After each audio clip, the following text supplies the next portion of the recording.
del Padre, del Hijo y del Espíritu Santo. Amén.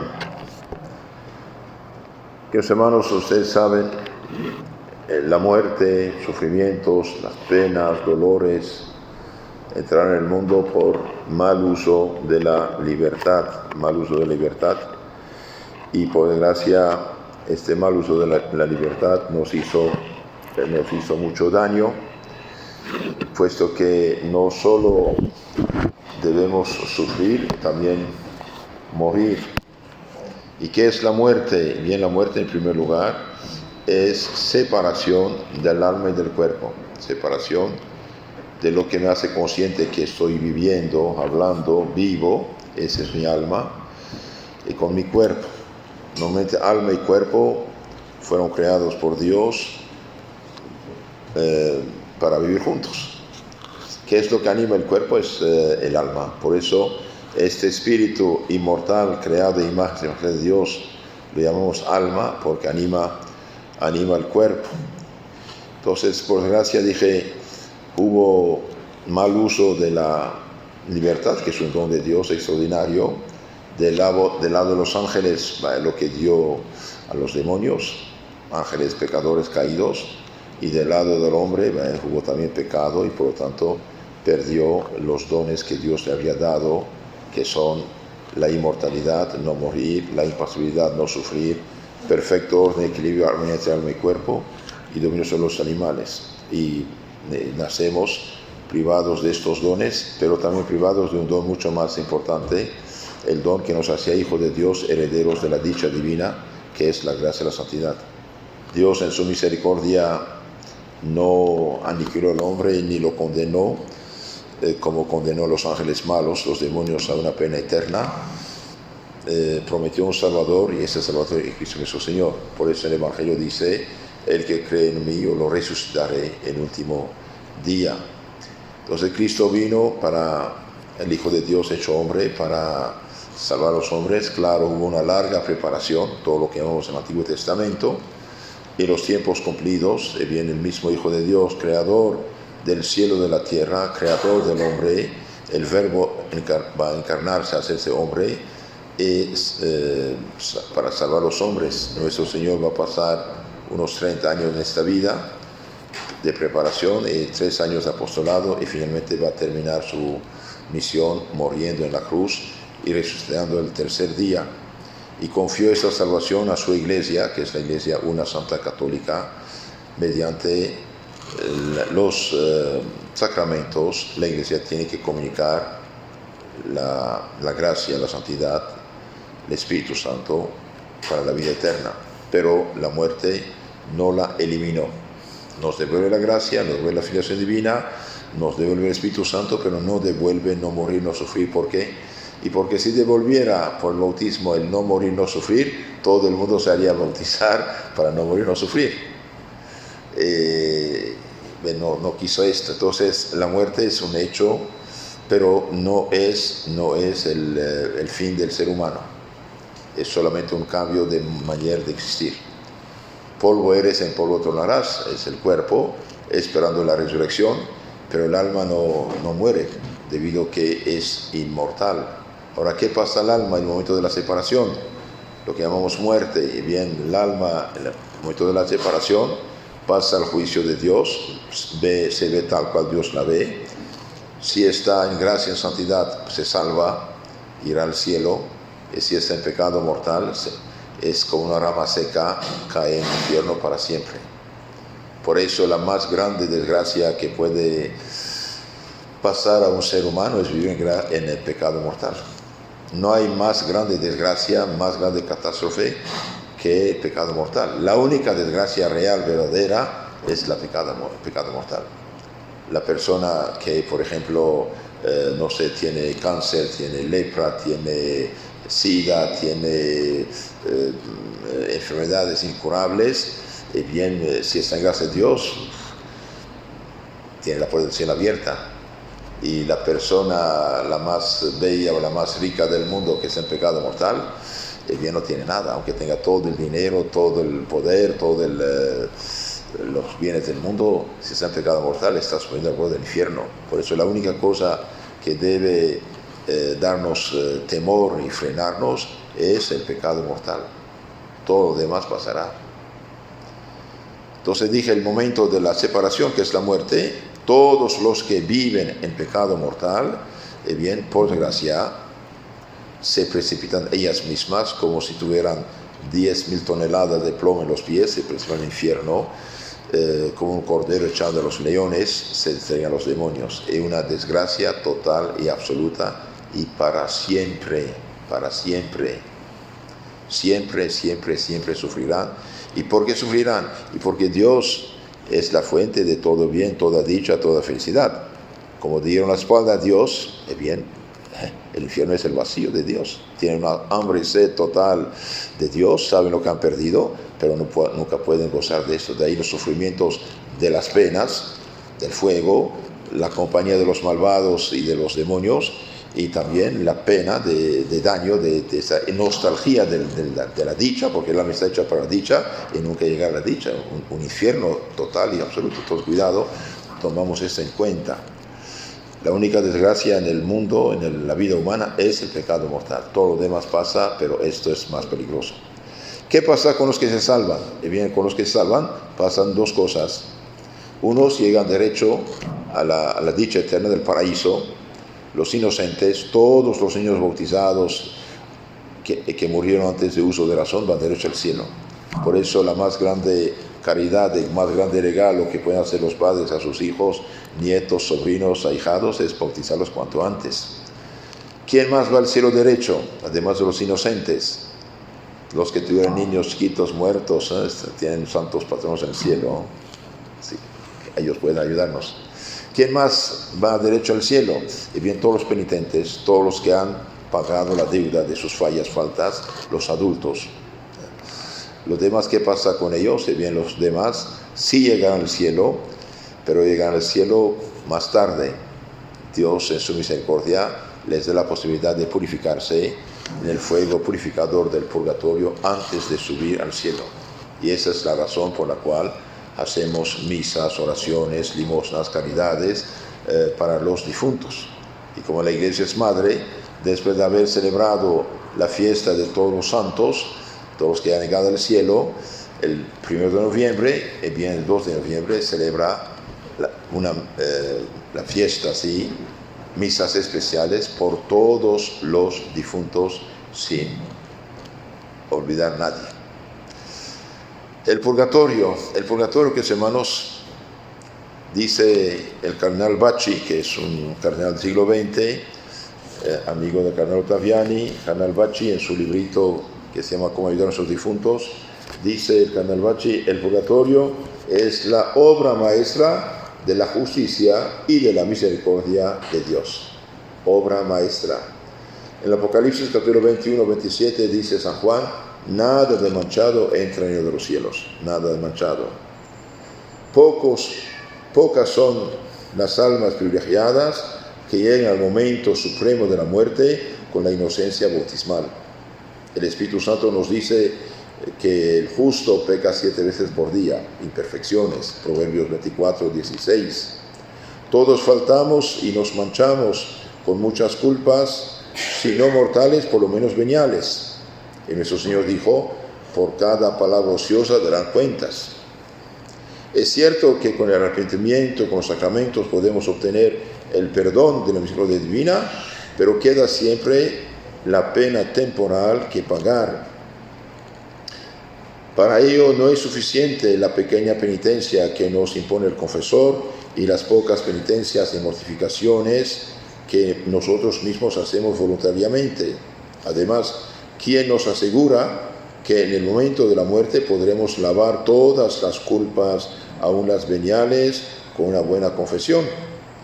Desgraciadamente, aun cuando, como esperemos, nos presentemos delante del tribunal de Dios sin culpas graves, tendremos todavía muchas deudas que pagar y muchas imperfecciones que purificar. Mis hermanos, esta meditación sirve también para nosotros. No solamente rezamos por nuestros difuntos para aliviarlos y, si posible, sacarlos del purgatorio, también debe ayudarnos a nosotros a a tomar conciencia del peligro de nuestras faltas, fallas, críticas, mal uso de nuestro organismo, de nuestro cuerpo, etcétera, etcétera. Santa Teresita del Niño Jesús, por ejemplo, dice: si las pobres almas del purgatorio hubiesen conocido en la tierra lo que les esperaba en la eternidad, el purgatorio se habría quedado vacío. Entonces, que eso sirva para nosotros. Ellas ya no pueden remediar, nosotros sí. Entonces, que esta fiesta de los difuntos sea un medio para nosotros de tomar una decisión firme, fuerte, de no hacer nada malo deliberadamente. El que dice yo soy débil, yo tengo carácter fuerte, no sé qué, bien no sabe de qué habla. Si las almas del purgatorio hubiesen conocido en la tierra lo que les esperaba en la eternidad, el purgatorio se habría quedado vacío.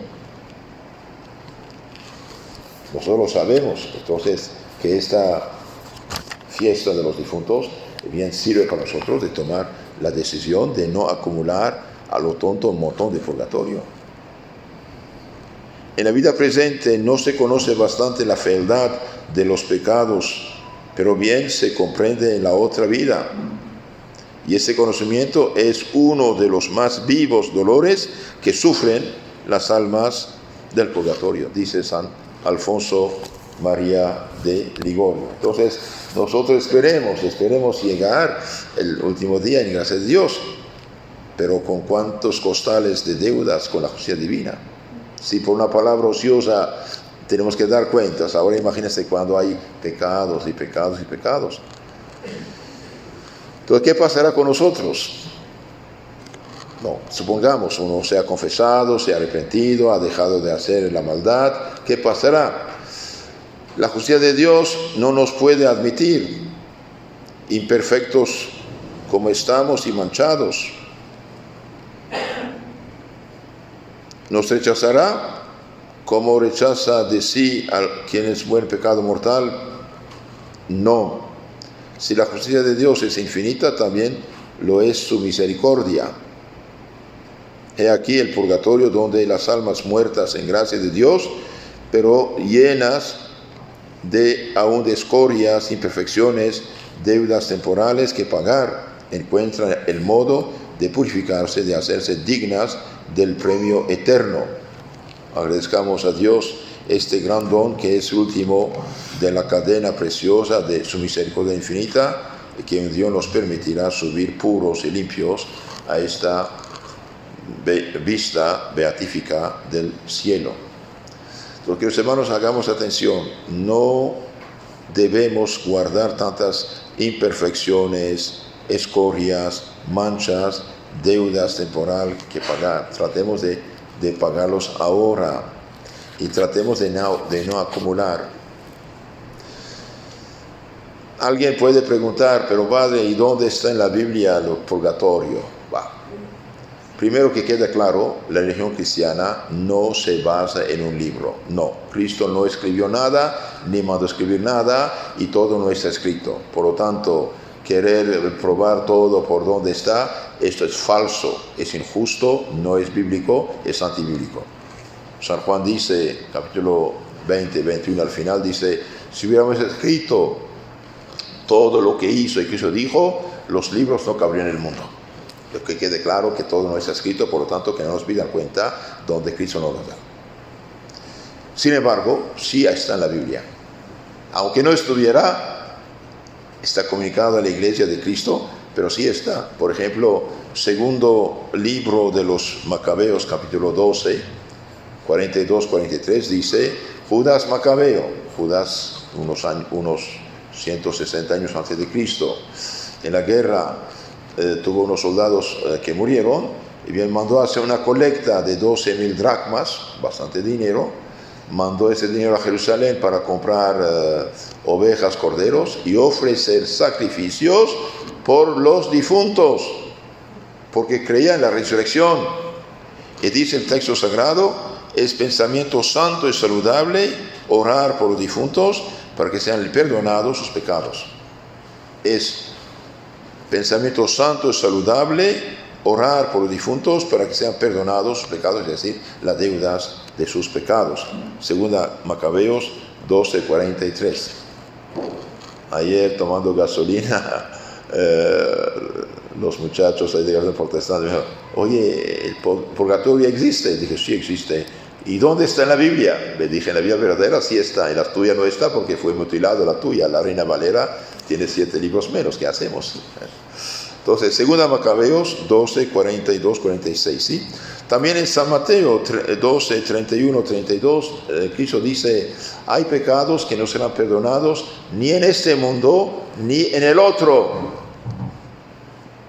Saquemos la conclusión, si hay pecados que no serán perdonados ni acá ni allá, Dios significa que hay unos que sí. Lógico, ¿no? Si hay unos que nunca serán perdonados ni acá ni allá, hay otros que sí. Y esto es San Mateo 12, 31. Y San 1 Corintios 3, 10, San Pablo dice, vamos a ser salvados por medio del fuego. Ya entonces es dogma de la Iglesia Católica, Iglesia legítima, que sí, después de la muerte, Dios da la posibilidad a los que se han arrepentido de purificarse antes de llegar al cielo. Eso lo dice el Concilio de Trento, Concilio dogmático. Ahora, ¿qué sufren los difuntos? ¿Qué sufren? Sufren realmente penas tremendas. Sufren algo tremendo, no es cualquier cosa. Sufren algo tremendo. Los santos dicen que el sufrimiento de sentidos del fuego del purgatorio en intensidad es igual que el del infierno.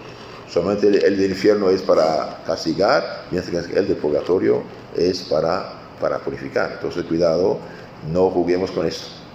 No juguemos, es algo tremendo. Podemos evitar mucho purgatorio, podemos evitar siglos de sufrimientos. Bien, tratemos de tomar las cosas en serio y no acumular purgatorio sobre purgatorio. Santo Agustín asegura que la pena más pequeña del purgatorio sobrepasa las penas más grandes que se pueden sufrir en la tierra. Y añade que el fuego de este mundo comparado con el del purgatorio es como un fuego pintado. Dios mío. A su vez, San Beda el Venerable nos dice que si nos figuramos en la mente todos los tormentos que sufren los mártires, bien es poca cosa en comparación de lo que sufren los del purgatorio. Entonces, queridos hermanos, si nuestros difuntos sufren, y si nosotros también podemos sufrir si no hacemos caso y si no borramos lo que tenemos que hacer. ¿Qué más sufren? Bien, sufren también otra pena, la pena de la nostalgia de Dios, lo que llamamos la pena de daño. Además de la pena de los sentidos, sufren otra pena. San Crisóstomo dice que sufren una necesidad ardiente e insatisfecha de unirse al sumo bien, y esto constituye para ellas un tormento mucho más angustioso que los infiernos. Después de la muerte, de esa separación del cuerpo, bien, el alma con toda su fuerza quiere unirse al sumo bien, que es Dios, y no puede. Entonces, doy un ejemplo. Si una persona, por ejemplo, por floja, por descuidada, por perezosa, sale 10 minutos más tarde de la hora prevista de su casa, por haber salido 10 minutos más tarde, quedó atrapada en un derrumbe de la montaña. Y la persona queda aplastada, queda paralítica, queda hemipléjica toda su vida. ¿Cómo va a sufrir? Y cómo va cada vez a reprocharse de haber sido floja, perezosa, de no haberse salido a tiempo, ¿no? Entonces, esta pena del daño es todavía más fuerte que la de los sentidos. Santa Francisca Romana tuvo una visión, Dios reveló unas cosas, dice cómo hay 3 pisos en el purgatorio. El primer piso es los sótanos, vamos a decir, la parte más lejana del cielo y casi limítrofe del infierno. La segunda región es intermedia entre los dos otros, y la tercera es más cerca del cielo. Ahora, los que están en el primer piso, primera región, dice, sufren atrozmente dos clases de personas: los mundanos, que habiendo cometido graves culpas retardan hasta la muerte su conversión completa, con el riesgo de caer al infierno. Los que han pospuesto su conversión hasta el fin, bien sufren casi un infierno ahí. Y también las almas, dice, las almas consagradas, para los cuales aún las culpas más ligeras, las faltas, la vida tibia, las ingratitudes con la gran vocación recibida constituyen una grave cuenta que pagar ante la justicia divina. Queridos hermanos, un pobre pecador ignorante que no tuvo ninguna posibilidad de conocer el camino de Dios, o que Dios será más misericordioso con él que una persona que conoce bastante bien la doctrina, conoce la fe, conoce la cosa, y de sangre fría peca. Cuidado, es algo serio esto. Entonces tratemos de no acumular. La segunda región, dice, la Santa Intermedia, es la más poblada. En ella las penas de sentido son aún indecibles, y el deseo ardiente de purificarse y unirse a Dios es tan intenso que hace gemir aquellas almas angustiadas, las cuales, sin embargo, no solo están resignadas a sufrir, sino que anhelan aún sufrimientos todavía mayores para poder purificar del todo sus manchas que las tienen separadas de Dios, que es fuente de toda alegría. Ahora tengo una pregunta que hacer: ¿quieren salvarse o condenarse? Que bien, si quieren salvarse, primero siempre, pase lo que pase, vivir en gracia de Dios. Y si quieren evitar el purgatorio, bien, tratar de dominarse, no decir nada que sabemos que no agrada al Señor, y poner la caridad encima de todo.